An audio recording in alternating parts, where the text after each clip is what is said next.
For years, there was one website that had basically every book ever written. All of it absolutely for free, and readers loved it. The authors who wrote those books and made nothing from it, not really.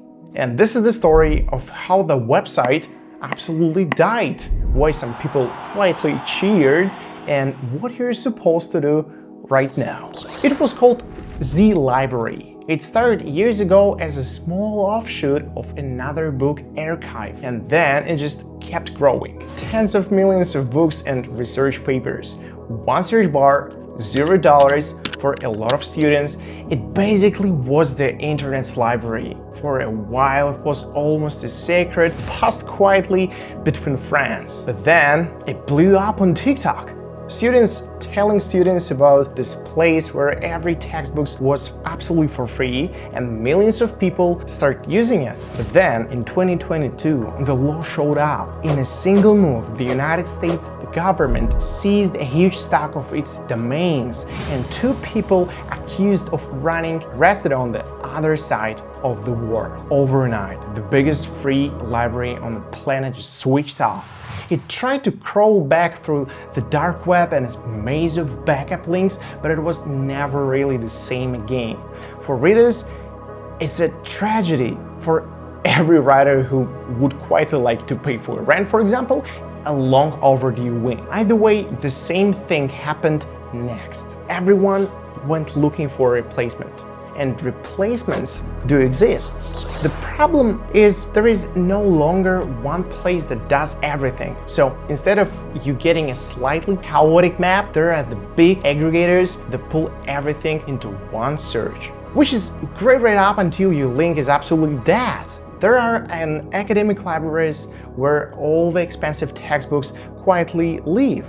There are the fully legal ones where you borrow the book and then have to give it back. There is your actual local library sitting in your phone or whatsoever. You pick one, you find the book you came for, and you bring it home, and mission accomplished.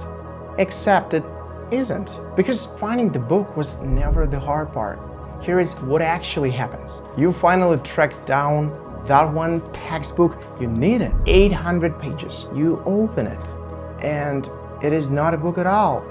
It is 800 photos of a book. You cannot search it. You cannot select a single line. You can only scroll and squint. The file is also enormous.